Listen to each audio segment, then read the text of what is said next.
Hello, everyone. My name is Ignat Bobrovich. I'm operational, not person in charge of operations of esports, Africa Esports Series. I'm a founder of Project Passport.gg. I'm Vice President of World Sports Consortium, VESCO, and we are very happy to have you here today for the first stream of the Africa's Esports Series educational program. This is an educational program targeting esports and gaming enthusiasts in African continent. This is a great opportunity, I believe, for everyone on the continent to have a unique tailored program from people from the first-hand experience from international tailored professionals and experts in gaming and esports. And today we have the inaugural session, the very first session, and I'm very happy to present to you Michael Russell and Dr. Christy Custer, who will be presenting their topic, implementing esports in schools and what benefits of esports in schools can be brought. So let us meet the speakers. Hello. Hi. Thank you all for joining us today from the United States of America, smack dab in the middle. We are from Maize, Kansas, and the temperature outside is uncharacteristically February for us. We had a low last night of minus 15 degrees Fahrenheit, and that is not typical. And so we braved some snow and cold, and we are so excited to be joining you today from our computer lab here at our small school, Complete High School Maize. A little bit about me. I have been an educator for over 25 years, and this is my 21st year at Complete High School Maize. I have been the principal here for 11 years. And an alternative school is a school for students that are at risk for dropping out of high school. That's a problem that we have in the United States, is students don't want to go to school. And it's kind of strange throughout parts of the world. We have so our school has between 60 and 70 students at a time. It's pretty small. And we have two traditional high schools in our district. One has about 1,200 students in it, and the other school has about 1,000 students in it. And both of those schools funnel their at-risk students who don't love going to high school into our school. And I'm very happy to be with you today. And this is my colleague, Michael Russell. Thank you. Yes, I'm Michael Russell. This is my 6th year teaching. Overall, I've been at Complete the entire time. I was a business owner before I got into education, and my whole life I've been a gamer. So this is kind of how all this gaming nonsense that we started, not nonsense, but fun we've started is, and how we've got into that is I've been a gamer, and I've always thought there was practical applications and educational things that we could focus on. So that's where we started to get into the curriculum and designing things for our kids to use that would help them in the real world. So that's kind of where I fit into this. So. Okay, so just a couple of things. First of all, like I said, this is our computer lab here at our school. It's very unique to Complete. The United States has a computer lab like this. We're going to have a little bit of a technical difficulty there. We're going to mute that other computer that we have set up. But not every high school in the United States has a computer lab like this. And definitely not every high school in the United States has a dedicated esports lab like we do. Our school went through a $600,000 renovation just this last summer because of the success that we have had with esports at our school. And so we always like to tell schools, even schools here in the United States that come to tour us, you don't have to start like this. This is many of the colleges in our area come around and they wish they had an esports lab like ours also. So you definitely don't have to start like this. And I think we got that technical difficulty taken care of. If you maybe want to show another shot, a live shot of our lab. And then we'll get the presentation going. Nope, we didn't. Okay, sorry. Okay. You want to share the screen? I can go just turn that computer off in a moment. So we'll take care of that. Oh, don't get it. We're just making sure that our presentation is being shared with everyone. The other administrative thing that I wanted to take care of is I think that there is a live chat that is going on. And so if you would like to ask questions, we're going to try to follow that chat as we present. And then we'll go from there. So first of all, we talked a little bit about Complete High School Maize. We have just been named a National School of Character. We believe at Complete High School that reading, writing, and arithmetic are very important, but we want to also graduate good people. And so we focus a lot on honesty and trustworthiness and perseverance, and do students work hard? Are they great team workers? And so what we say is there's a plate at Complete High School Maize, and we put character ed as the foundation, and then we put math and science and all of the other academics on top of that. And so we have been awarded the National School of Character by character.org. And there were a couple of reasons why we got that. Our students run a general store at a retirement community where they actually do all the inventory and the ordering, and they actually run the store a couple days a week. They do the taxes and all of that stuff. We have a curriculum called No Child Left Inside. And so we do a lot of outdoor activities where students, they do their science projects, maybe outside. They do water samples down by the river, and we just try to get outside a lot. And then our third promising practice is our gaming concepts curriculum and esports team. And throughout this presentation, we will be referring to gaming concepts curriculum.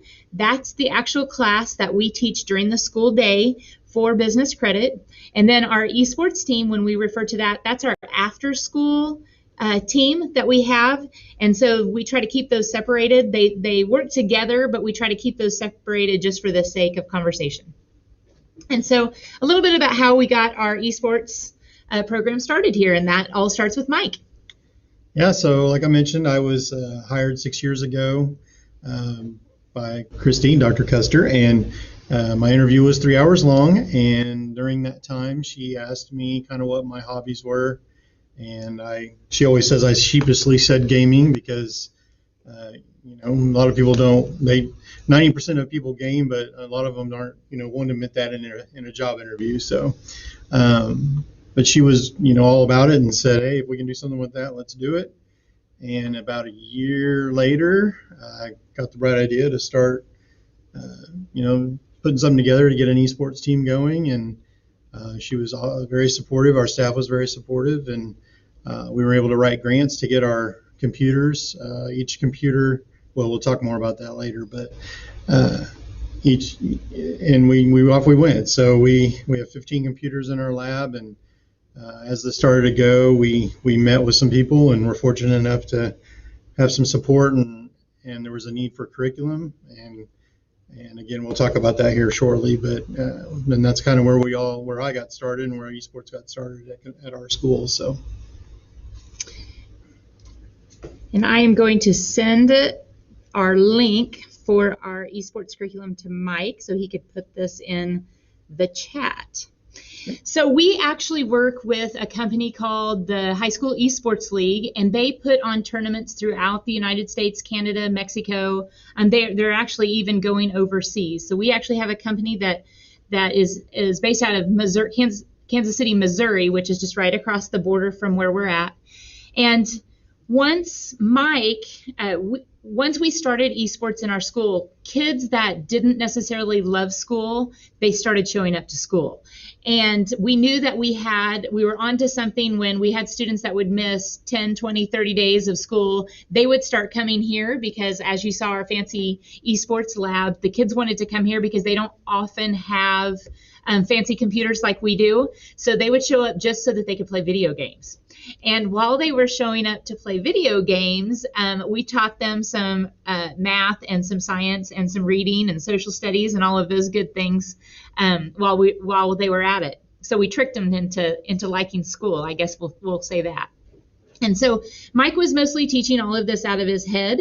And in the United States, about 80% of teachers look like me. They're middle-aged female, and we don't do a lot of esports. I don't play a lot of video games. In fact, I start a lot of my presentations by saying, my name's Christy Custer, and I hate video games because I have a 17-year-old son, a 15-year-old daughter, and an 8-year-old son, and we fight constantly about how much screen time that they should be able to have during the school day. So once this company found out that we were actually teaching esports, and we were actually teaching that as a class during the school day, they wanted to find out how we were doing that. And I said, Mike does that out of his head.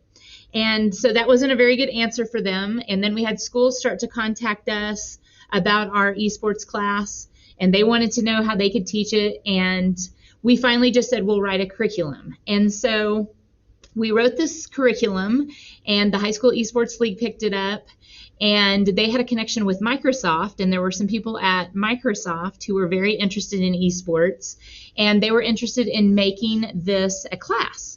So we put it on the Microsoft Educator Community, and Mike, I think, put that link in the chat. So you can take our esports. It's a very simple, very basic esports class, and it also has a link to our curriculum in it. And before we knew it, we had over 200,000 hits on this class in over 40 countries. And we actually started getting emails from places like Africa asking how they too could implement esports into their schools, and how did we do this. And so I always say Mike does all the esports technical stuff, and I have a tendency to make everybody feel better that you could actually teach this, because the class was actually built and the curriculum was built for teachers that look like me, that are like me. I'm not a gamer, but you're not actually teaching esports, or you're not actually teaching video games and video gaming. You're teaching purposeful play is what we call it. And we steal that from our preschool kids, because when they're playing with blocks or they're playing at recess, they call that purposeful play. And that is what the teacher is doing, is they are teaching the kids that what you're doing on that video screen has purpose. And you're learning things like teamwork and communication, and that's above and beyond just getting them to school. Can you finish that one? Yeah. Okay.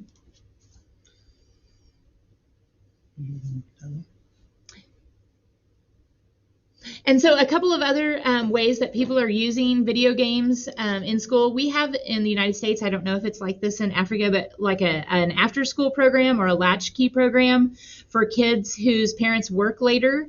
And so they're often using esports in the latchkey programs. We have this as a standalone hub, and so you could do that. And then the United States, we don't go to school year round, and so most schools have like a 2-week or a 2-month break in the summertime. And so a lot of times they'll do camps, and so they'll have themed summer or schools out days. And so you don't have to start with esports like as a full-blown class or an after-school club right off the bat. You can kind of dip your toe into it a little bit and see if it's something that your students want to do, and see if your community will support it. Another thing about our curriculum is the price is right for using it. It's $0. We wanted to make sure that everybody in the world that wanted to use it could use it. And so you're completely welcome to download that curriculum, use it as a whole, or you can just take the lessons that you are particularly interested in and create themes. There's entire themes in the curriculum about jobs that you can get in esports. There are themes in the curriculum like toxic play and how people talk to one another on the internet. So there's a lot of opportunities and a lot of options if you can't just start right out with a full-blown class during the school day. Okay, so equipment and tech considerations.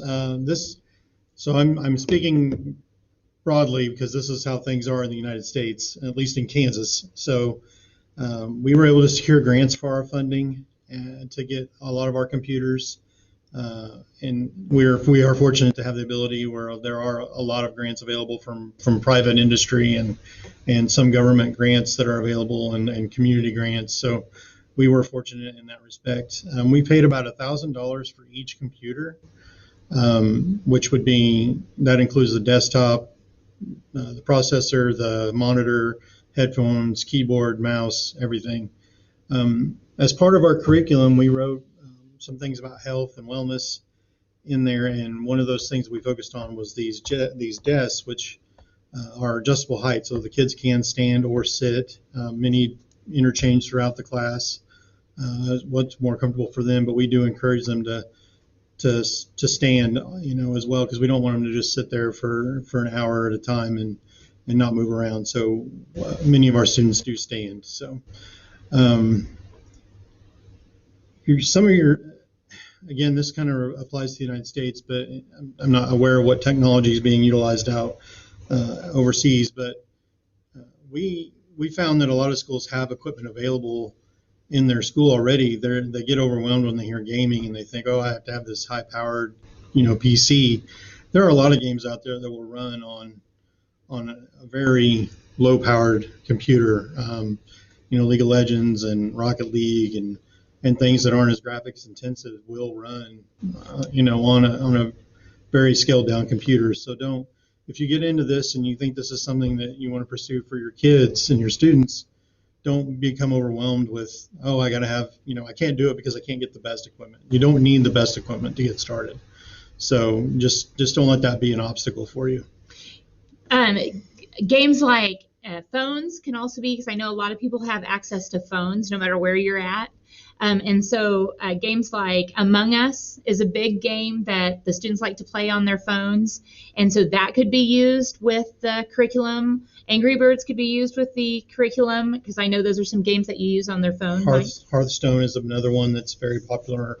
A lot of our kids, even in the lab, will play on their phones just because it's accessible and they like to use that sometimes. And one of the main things that's great about having them be on the computer, though, is they don't check their phones. They're not on their phones. And in the United States, that's a huge problem for us is kids getting on their phones throughout a school day and us monitoring that communication. So it's amazing that they'll get on a computer and they won't check their phone for the entire class period because they're engaged and they're interested in what's going on in the computer, on their gaming. So some IT, instructional technology things you're gonna have to kind of look for is many of the games do have firewalls and software that you need to allow to get through your firewall. There's some ports that need to be opened up. So you need to be aware of those as you get started in this. And, in the United States, they keep things at the school level pretty locked down where we have firewalls and kids can't get on things and other things can't access our computers. And many of the games do require that. So that's something you'll need to kind of work through with your technology, or if you're a technology person and you're able to overcome those obstacles, that's great also. The other thing that we always hear about is purchasing the games. I think every game that we just talked about is free. Among Us, I think you can get for free right now. I think Rocket League has now become free. Hearthstone is free. League of Legends is free. So there are in-game purchases, and that's how they make their money. But just to get into the game, you don't have that obstacle of, man, I got to pay $60 or whatever to get a game for each student so they can participate. The students can, you can have these games readily available at no charge to you. So again, just don't let those be obstacles and try to think outside the box on how we can get this stuff to our kids in an affordable manner. So I've gotten a couple of comments, and I just want to reiterate, most definitely, I'm putting our email addresses in here. So if people want to get in touch with us, and I put yours, you'll put mine. Absolutely. This is a way that we use, especially at our school, to get kids to school. That's absolutely probably the number one reason why we use that. And we'll talk a little bit about attendance how much it improved attendance, how much it improved grades in a little bit. But the other thing to remember, yes, absolutely, it's the hook to get kids engaged or re-engaged in school, and especially after the coronavirus or during the coronavirus. We have a lot of schools that are remote, so the kids are no longer coming to school anyway. This was a great way to get kids back to school and to get kids re-engaged in school, because they could play separately. They could play together, but they were apart. And so this was a great way that Mike, because he actually plays with the kids. I feel like you're going to say something there. Oh, no. So he actually plays with the kids. Yeah. And so, they would have chat online, and it would start with, hey, does anybody want to play Overwatch? And then it would turn into, hey, how's your homework going? Have you turned anything in? Hey, I saw that you weren't doing very well in school. And so it's just that re-engagement piece, especially with coronavirus. And so I think that that's where esports, it was already taking off, but then with COVID, it really took off because it was one of the things that we could do together, but still stay safely 6 feet apart. Yeah, one of the things I was able to do during the lockdown from March to May of last year was we were able to, I was able to host a Google Meet on my computer and invite the kids to come in, and I'd be participating with kids who had computers at home, while our other kids who didn't could still watch and be a participant, even though they weren't playing. They had an opportunity to be, give some coaching strategies or just have input, and they were still able to engage with their peers, even though they couldn't, as Christy mentioned, they weren't able to see each other physically. They could still talk and communicate and still have that, friendship growing online. And that way they weren't able, that's another piece when we all go back to school full time. And now there won't be such a gap between them and their peers as there might be for a lot of other people who weren't able to stay together and engage over that period of time. And then just remembering that you're not teaching video games. That is not the goal of the class. So if you look, and so now we're talking about gaming concepts, if you look in the actual curriculum, you'll see that there is a journal that students do. And so it helps to improve their reading. It helps to improve their writing. There is a lot in there about health, so that students, are they sitting the proper way? Are they standing the proper way?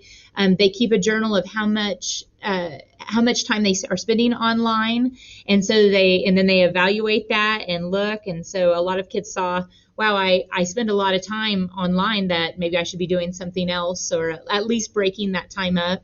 There are nutrition logs there to make sure that their nutrition is there. And so it's a very authentic way that students can really look into their lives and see what they're doing without the teacher standing up front saying, okay, now we're going to talk about nutrition, and you should be doing this many servings of fruits and this many servings of vegetables. It's a lot more authentic way of teaching. Some of the community partnerships that we've had that you might think about and that might be available to you. We have things like the community recreation departments. So we have like a YMCA, the Boys and Girls Clubs of America, and places where kids naturally congregate. And we have been doing a lot of work with those entities, so that this can be part of getting kids to these safe community places where we would like for them to be, instead of out and about by themselves unsupervised. Well, and the entities are embracing it, because one event last year or the year before that we had was at the YMCA here locally, and they had 500 participants show up to this one event, and 450 of them had never even been to the YMCA. So it's a great way for them to introduce their facilities to people who have not visited their facilities, and also enhance that esports community. And we also think that it's some of the pushback that we'll get is that we don't want students to be too sedentary, sitting around playing video games all day. And so these recreation departments are a great partnership, because it is that nice balance of physical activity with the gaming. We have a lot of college and university interest in the United States on this. Wichita State University is our local college, and they are offering scholarships now for students, and they cannot fill the number of scholarships, because So in the United States, we have football scholarships for college, basketball scholarships for college, all kinds of scholarships outside of academics that students can have. And coaches know where to come and get those students because most high schools will have a football team or a basketball team or a soccer team. And there aren't very many esports teams where they actually have a coach and a set program like ours. But there's some online companies now that are starting to take student statistics, so that colleges can actually recruit. And as the alternative school, and we're so small, we had never had a college come and actually recruit from our students before. And so once we started our esports program, now we have colleges that come and recruit our students because they know that we have a pretty good esports team. There's several places that you could look online to find out more about esports. Generation Esports, they are the umbrella where the high school esports league, the middle school esports league. They also have a junior college association that they are engaged with as part of their group. So that they've just grown. That's just how much they've grown over the 4 years we've known them. When we started with HSE, the high school esports league, they had 600 schools in their program, and now they're up to 3,200. And that's just high schools. Now they've added the middle school and the college, and so they went ahead and created Generation Esports as that kind of parent umbrella of all of those things. So it's really starting to expand quite a bit in the U.S. The United Esports Association would be another place where you could go for information. That was actually started by a local kid who went to Southeast, a local high school here, and he went to college at Wichita State, and he really started the esports club at Wichita State. And then he started a Wichita Esports, and then it grew to Midwest Esports, and now it's United Esports because it keeps getting bigger and bigger. And then the Varsity Esports Foundation, they're actually a nonprofit where some people go to get grants. I'm sure they might be open to international schools because they love schools, and they love schools who need new equipment and fun equipment. So that's a place. The main person there is Bubba. And so tell him. Bubba's great. And if you when you talk to him, you make sure you told him that we said to talk to him, because that does hold some weight. That will help you is what I'm saying. So and he is an amazing guy and very charitable at heart and has just a good heart and will help you in any way he possibly can to find you a way to get funding or anything you need. So he's great. And so a lot of these, these were Google searches really is how we made connections with them. And so I'm not sure what would be available internationally, but I have a strong feeling that, I know that these people would reach out to you. The esports community, it's huge, but it's also very small. So they love to help. There's a disconnect right now that they're trying to fix between esports big business and esports in the high schools and in the schools in general. And so big business is really trying to reach out. Like I said, Microsoft, when they found out that we were doing esports, they wanted to help in any way that they could help us get this out to schools and to communities, because they know kids are playing. We know kids are playing. We know adults are playing. And there's a disconnect between learning that should be going on when this is so big internationally, and it really brings communities, it brings nations together. We're sitting here talking to you right now. Our students, I'm sure you're familiar with how big the United States is. It's a big deal when kids from Kansas play a match against kids from New York and kids from Los Angeles, and they think that's a big deal. And so it's a great way to have diverse partnerships, and it's a great way to diversify your students and introduce them to people worldwide, really, because that's how big the connection is. And so I can see us easily have students from United States, Kansas, playing against students in Estonia and Algeria. There's just no reason why we can't do that. And so once again, there's that. We're not teaching esports. We're teaching community. We're teaching relationships. We're teaching understanding. We're teaching diversity.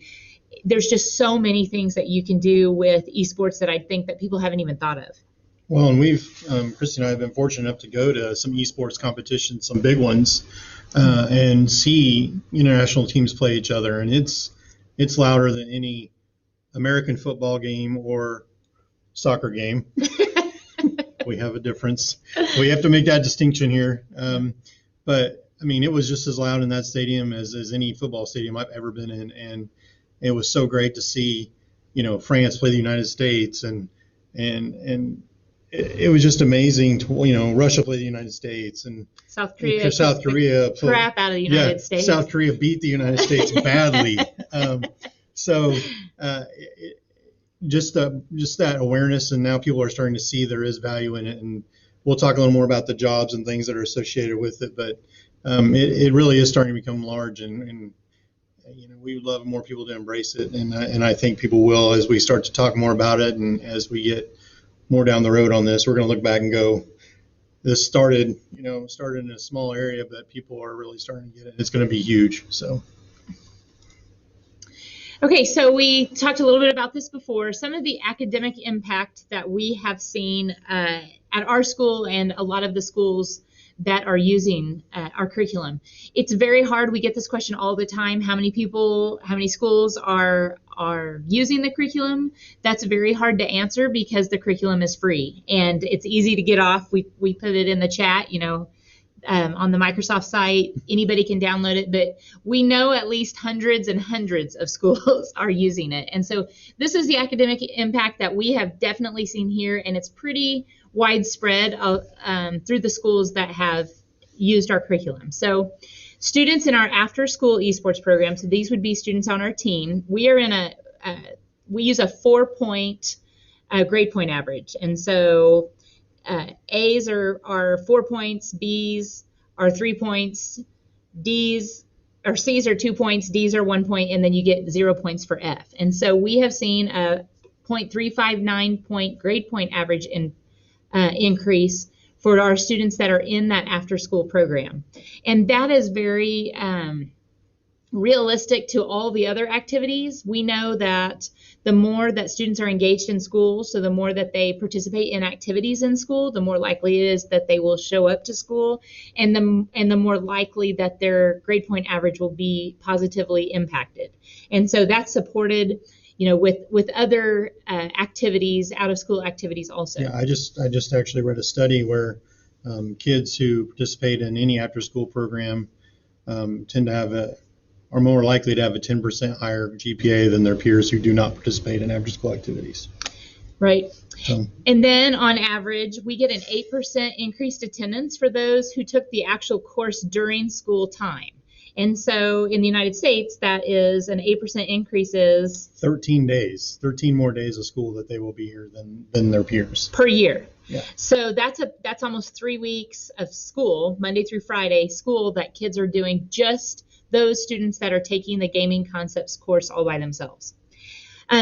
Once again, it's that authentic character education programming. Character education and building good citizens is huge in the United States right now. There's a divide, maybe we might say, in the United States right now, and we're trying to bridge that gap that we seem to have. And so instead of standing up in front of a group of students and saying, okay, we're going to talk about friendship, give me an example of how you were a good friend, we can talk about it in the context of esports. The other great one that we have is bullying. We'll get students bullying. We always talk about these things, cell phones. We give these to kids at 10, 12 years old is pretty average around here. There is zero training on how to use these, how to protect yourself when you use cell phones. And so it's very authentic character education programming. When you stand up in front of a class and say, okay, how many of you have been bullied? Kids kind of look around and nobody wants to admit maybe that they have either been bullied or been the bully. But Mike can stand up in front of a class and say, okay, how many of you have witnessed bullying online? Everybody raises their hand. Everybody has their story. There's, the toxic play, the toxic language. We see that not just in esports, but we see that in all types of electronics. It's like that screen protects you from that empathetic feedback that you'll get that you're hurting someone's feelings. And so very authentic character education programming that we like. Yeah. Do you want to add anything to that? I was going to add something, and then I forgot. Okay. You talked and I forgot. I know. Yeah. Okay. And then the other thing is we're getting a great, I talked about, with the cell phones and using the cell phones, there's an improved relationship with technology. Our curriculum is STEM.org approved, and so that's science, technology, engineering, and math. We're really pushing that in the United States, and so we have especially seen it where girls are involved. A lot of girls don't see themselves as scientists and mathematicians and computer programmers. And once they start with esports and they start having a better relationship with, computing and start having fun, really, they start considering computers and all of those math, science, STEM as options for careers. Well, and one thing we've noticed in the class and on the team is, when we first started the course, as we expected, we had 14 males and 1 female in the course. In our 5th year now, it's about 50-50. I have seven females and 8 males in our class. So, and our team is probably 4 females and 8 males. So, I mean, it's in our first year was 1 female, and so who was actually the team captain and was awesome and went to college, and she was great. So she had already bought in, obviously, but so we do have we're starting to see that come true where, the females are now becoming engaged in the school and at least through esports. And I think before there was just a hesitancy because it's like, oh, I'm not familiar, I don't fit in. And it's a great mentoring opportunity for the boys because they like to help and get everybody up to speed. And the mentoring opportunities are great because they can, they want to be better. The team wants to be better, so they're going to show them every strategy they can because they're on the team and we want to be better and we want to, we want to do our best as we compete. So it's a great opportunity for that mentoring piece if you're looking for those ways to reach out. And we've even, I know some schools reach out to younger kids. So the high school kids are now teaching the middle school kids how to do strategies with Rocket League and different things to help them come along and have that peer-to-peer mentoring that is, a student may hear something from a teacher and not respond to it, but if they hear it from a older high school kid who they think is kind of a cool person, they're probably going to listen and pay attention. So it just brings a lot of great opportunities in that area as well. And I just put in here, please let us know if you have any questions so that we make sure and answer anything that you have. The other thing that that goes along with this also is the diversity that you'll get on your teams. Many of our athletics here there's a boys team, there's a girls team. With esports, there's just a team. There's no boys, there's no girls. Students with disabilities, Microsoft is huge into helping the students that, might have physical disabilities, getting them involved. They have controllers that are specific to students' disabilities. They have oversized controllers. There's a gamer who plays they actually designed something that he can play just with his chin because he's unable to use his arms and legs in a capacity where he could play gaming. So it's really a lot of the tech companies are on board with making gaming a way for kids to interact. It's very inclusive, and the community is very inclusive. They get a bad rap sometimes for that toxicity, but it's very inclusive. And so I think that a lot of your schools will like that part too. Okay, we'll go back to, you want to do this one? Yeah. We kind of hit on the attendance piece, the chronic absenteeism. In the United States, anybody who misses over 20 days of school, we consider chronically absent. So if you're now reaching those students who were chronically absent before and they make up 13 days of school, they're not going to be chronically absent anymore, which is going to increase their engagement in their, let's get them to school and then we can, now I can learn something because now I'm at school and I feel like I'm a part of the school.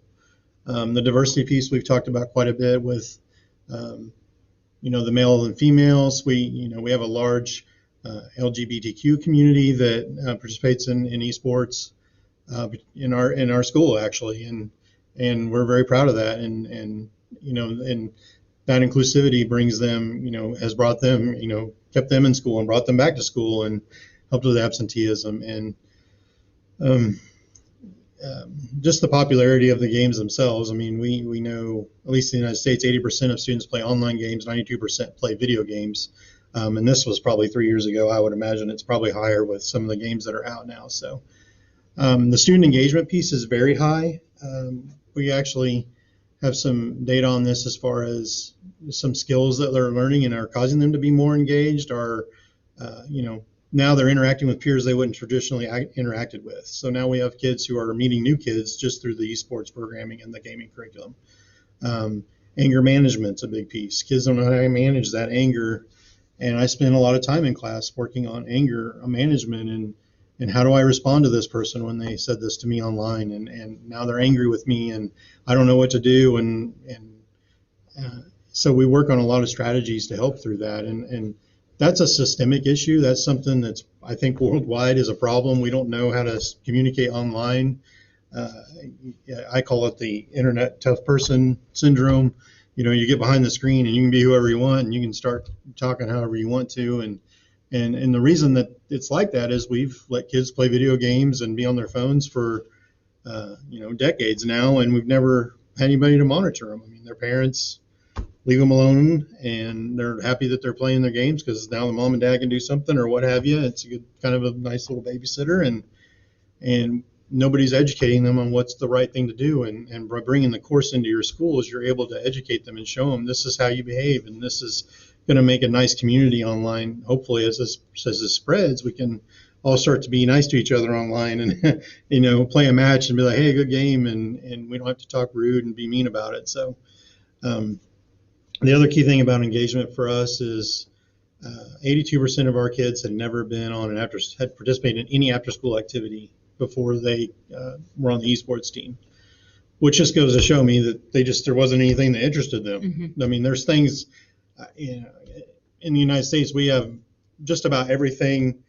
as far as after school stuff you can almost think of. I mean, and if we don't have it, we should make it. I mean, esports might be the thing for some of these kids, but some kids might want to do crocheting and some kids might want to do basket weaving or whatever that thing is. We need to find that thing.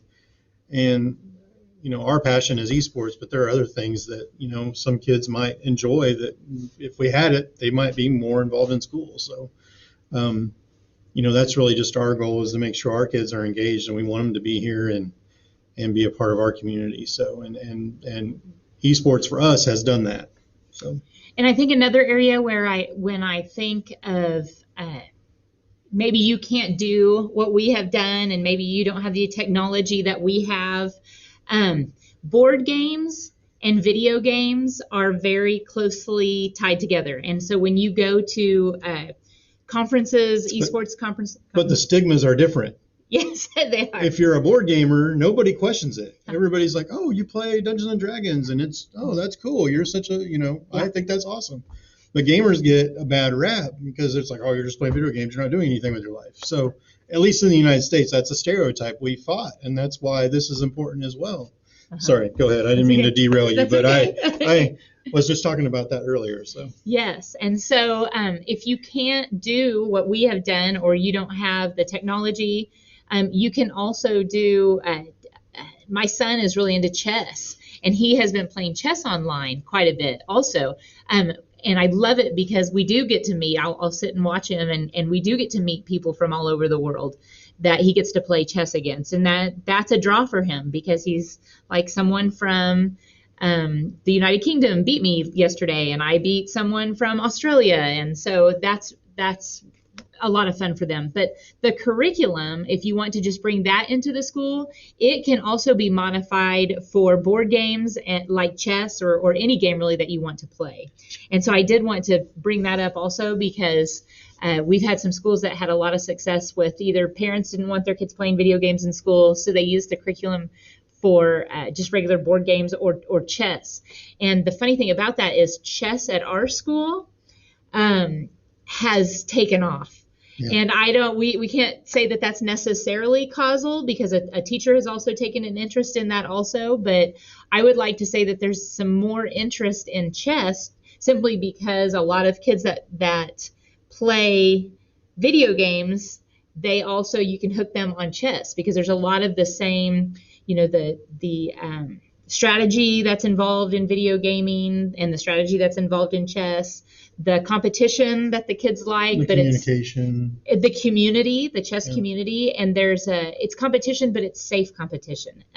We talk about this. Perseverance is something that employers in the United States, they say kids give up too easily nowadays. And so there's not really a place in schools that's a safe place for kids to fail, because if kids fail a test, a lot of our teachers, they have a hard time just letting them take that test again.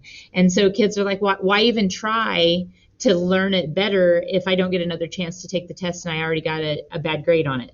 Well, with video games, kids fail all the time. They get eliminated. We do not say they get killed. We say they get eliminated in the games, and then they'll get right back up and they want to try again. And Mike talks a lot about what happens when a new game is introduced. Yes, I do this on purpose, just to kind of see, to see where the adversity level and our perseverance is for our, level on our kids. But I'll introduce a new game, and the first couple of weeks they all are complaining and they hate it, and they're like, I can't do it. And then, after that first few weeks is over, they're like, hey, come see what I did, and they're showing their friends, and so it builds up their confidence, and now they have success. They've been successful at school. Something at school has been, and now they think they're, well, yeah. Is that the next slide? No, Yeah, there we go. that's good. Yeah. So this is, Christy came up with this, but I'm good at video games. Video games are in school, so I'm good at school. So, we have a lot of athletes and things in the United States that, the only reason they probably come to school is football or basketball or whatever their thing is.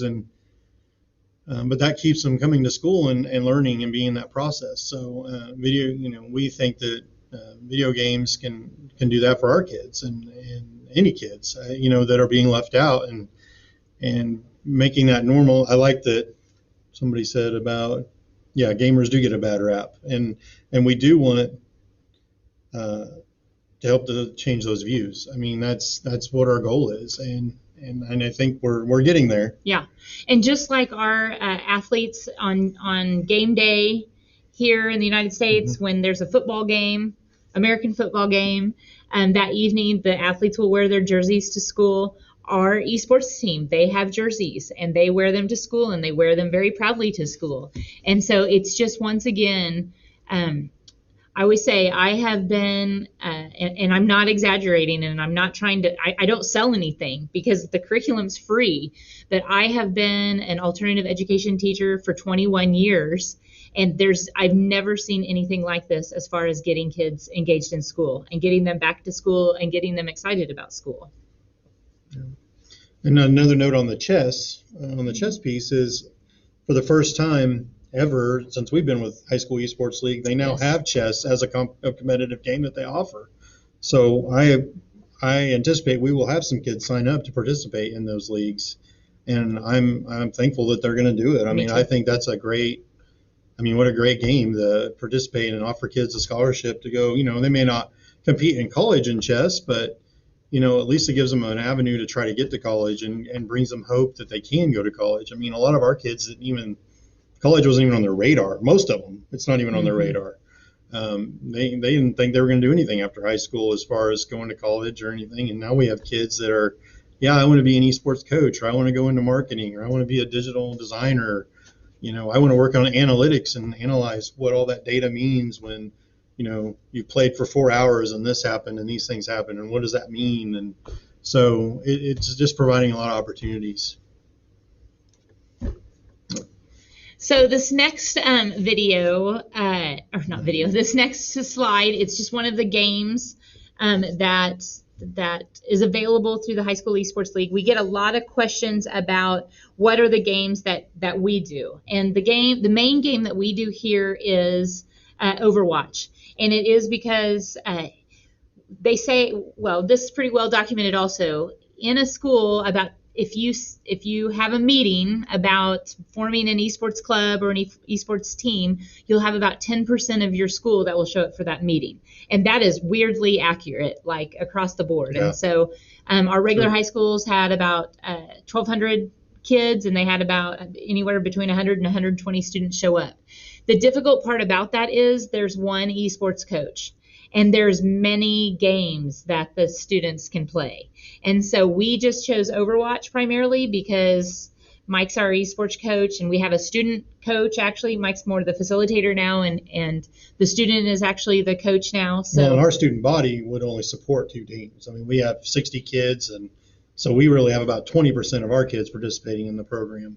Whereas if, at a larger high school, that scales out. I mean, if you have 120 kids, you might have 6 Overwatch teams and 5 League of Legends teams and 10 Rocket League teams, and that's a lot to manage for one teacher. So that's where we come up with the player coaches and the facility, and then I basically am just a facilitator to make sure they're enrolled in the platform we're going to use, and the teams are practicing. And but I don't really, to be honest, the main reason I chose Overwatch is I'm good at it.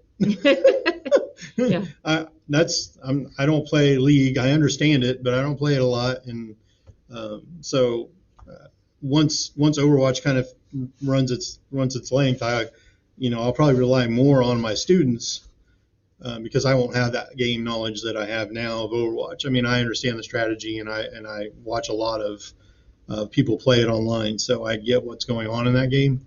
But that's just my preference. And you can do that too with your programs. I mean, if that's, the kids, honestly, not very many of them played Overwatch when we started, and now they all love it. So you can choose whatever game you want that's accessible to you, I think. And I think the kids, they do like the gameplay, but I think it's more about I get to come to school and I'm playing with my friends. And the other thing we didn't really talk about is they're coming to school and they're playing these games, and a lot of the games are quest oriented, and you have to get this thing done today.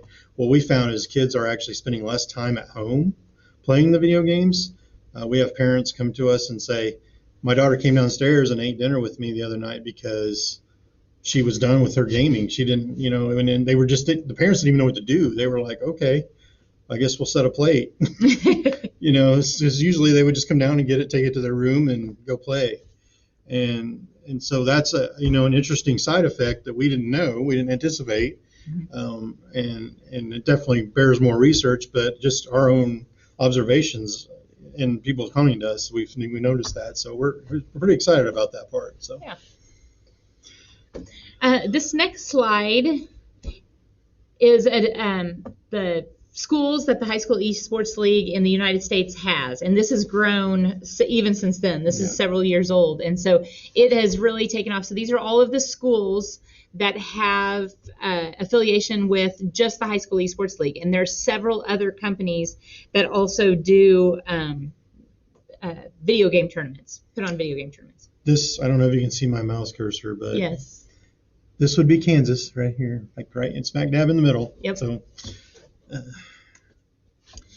Okay, and then I just wanted to talk a little bit about some of the career opportunities that are available. Because Mike is such a great salesman, he took me to something called BlizzCon, which Blizzard is one of the publishers of the most popular game in the world, World of Warcraft. And because I was thinking, as a high school principal administrator, I was thinking, so what could this possibly be teaching us? Mike just wants to come in and he just wants to sit around and play video games all day with our students. Well, so we took me to BlizzCon, and it was out in Anaheim, California, and that's also where Disney World is, and Disneyland is. And so I thought, well, if nothing else, I'll go to Disneyland, take my kids to Disneyland. And so when I walked in, first of all, tickets were $250 a piece, which to me is insane. But that's for 2 days. That's a bargain. It's insane. And so we bought 4. I stood in line with 10,000 of my best friends. These tickets sell out within 15 minutes, 12 minutes. Yeah, it's crazy. And so then once I got through the gate, you stand in line again for merchandise. And so you're buying T-shirts and you're buying all kinds of video game stuff. and probably spent another $100 to $200 there. And then I started walking through the convention center, which is just, as you can see, it's just mammoth. It's huge, and there's all kinds of vendors set up. And so I started to notice esports in my teacher brain was about video games and video game designers and video game players. And really, there are so many more career options. There are merchandisers, there's graphic artists, there's lawyers, there are analytics people, there just almost any job, journalists, shoutcasters, people that are like announcers and they announce the games. There are so many jobs available just because of your interest in video games. It's unbelievable. And one of Mike's best lessons that he does, I think that really shows students this, is he has students daily for at least a couple of weeks or a month or all semester. They get on the Blizzard website and they go to careers. And very few of those careers are going to be esports designers and video game players. They're everything else. And so that's when I really started to see that this is a genre that we don't teach very much about at the high school level, or I hadn't before. And this is really an option for kids who, like Mike said, didn't really, they knew they liked video games, they have a passion for video games, but they were never going to be professional video gamers, and they were probably never going to get into be that elite group that designs video games. But there are so many jobs that have to do with esports and video gaming outside of that small little realm that most people think of. Okay. Sorry, I was trying to find my LinkedIn profile link. I don't know what my deal is. Sorry. Okay. This is just the viewership in the United States. We just got done with the Super Bowl. As some of you might know, that has the most viewership in the United States at 141 million. Esports is pretty much right behind that with 84 million, and that is more than Major League Baseball, the NBA, the Hockey League, or soccer. Soccer in the United States isn't really big, but I mean, it's very popular with people that like to watch online. And so other things like Twitch, where else are they watching it? Primarily Twitch. Yeah, YouTube has quite a bit on there. I mean, a lot of followers on YouTube is a big one. And so just teaching that to students, and making them aware of the media that's out there that is surrounding esports has been huge also. Yeah, and we do realize esports is spelled wrong. This is an old slide. So esports is actually spelled E lowercase s unless it's a proper name, and then we use a capital E. So no hyphen, just esports. So just a little tip there.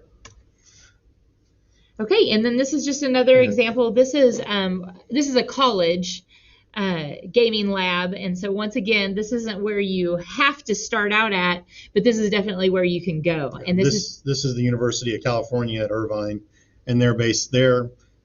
I mean, they're one of the colleges. There's really two in the United States that really got this whole momentum going, and UCI is one, and Robert Morris is the other one. So they are definitely the models for colleges. If you're in that college space, this is, obviously this is very advanced and there's a lot going on here, but you do not need to start at this level. So they didn't either. Okay. All right. So other than that, I think, wow, we hit right at an hour. That's pretty darn good. You did a good job talking. You got it. So other than that, we can wait for a second if anyone else has any questions. We gave the link to the Microsoft course is in here, and within that Microsoft course is the curriculum is also in there. Our email addresses, so if you are interested in getting in touch with either one of us, we would be happy to answer any questions as we go into this deep, dark black hole. It looks like we're starting to disappear. But we talk to people all of the time online. Like I said, the esports community is so gracious, helping get people started. And so if we don't know the answer, we typically have people that we can contact that could help you either with an answer or could help you get going, or know people who will. I'm just kind of mesmerized by the screen right now. I'm sorry. Okay. I will try to find my Does not see a link. link for the what? For curriculum? The second, if I put it in Okay, so this link that we just put in is it's actually education.microsoft.com, and it will take you to a course on esports. And within, can you share that? Can you maybe go to that? What's that? That link, this link. Mm-hmm. If you type in Microsoft Educator Community, let's see. We're going to see if we can take you there so you can see what you're looking at. Education Community. Oops. And this isn't being shared. It's not? No. I wonder if he shut down the sharing. So if you go there. Oh, sorry, Mike, go back. There. I'll go back and share it. And then right here. Yeah, let me see if I can. We're going to try to share our screen. Or did we close out of it? There it is.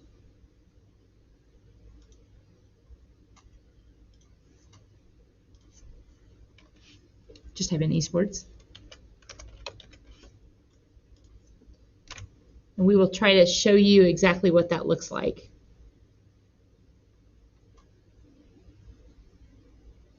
Nope, we have to go to courses.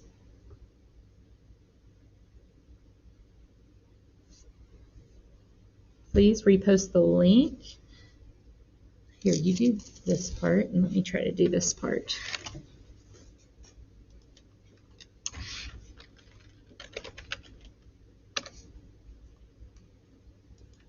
I'm going to see if I can pull it up for you.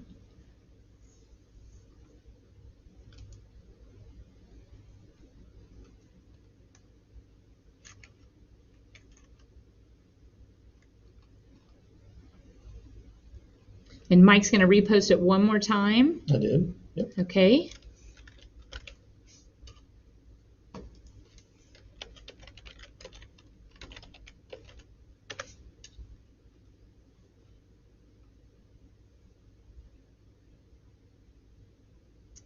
Nope, it's not going to play with us today.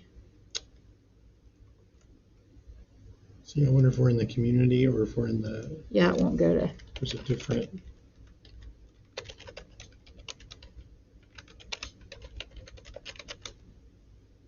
I think it went to the Education Center. Mm-hmm.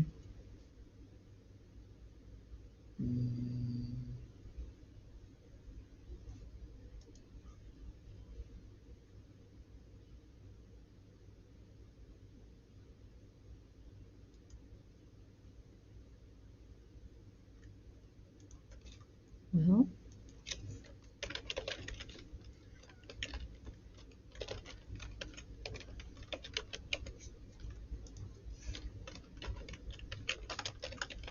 I don't think we're sharing anyway, so.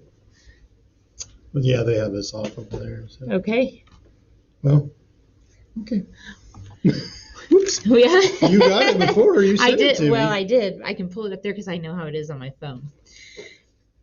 All right. Well, hopefully we will be able to hear from some of you. Please, if you decide to use our curriculum, let us know that you're using it, and send us pictures of what you guys decide to do in your classrooms. We would love to make some connections abroad and cool. Start a community. We'd love to have our students meet some of your students and really get a community going. Yeah, it'd be great to have some competitions and stuff if when we get everything going, and our kids would think that is so cool, and I'm sure your kids would too. So it'd be great. So we appreciate you guys having us on. It was been really fun. Okay. So thank you very much.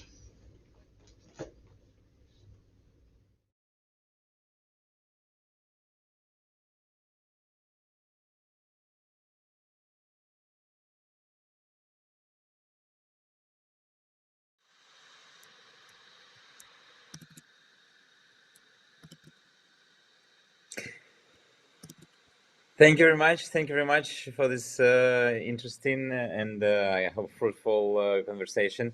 Michael Russell and Dr. Christy Custer, our first streamers, first streamers or professors for the Africa Esports Serious Educational Program. Yeah, so we're happy to see everyone here and follow the curriculum for the other programs and invite your friends, because we really believe that this is a unique content which might be interesting and useful for you and for your friends. And yeah, let's make esports a better thing in Africa. Thank you very much, everyone, and have a nice evening.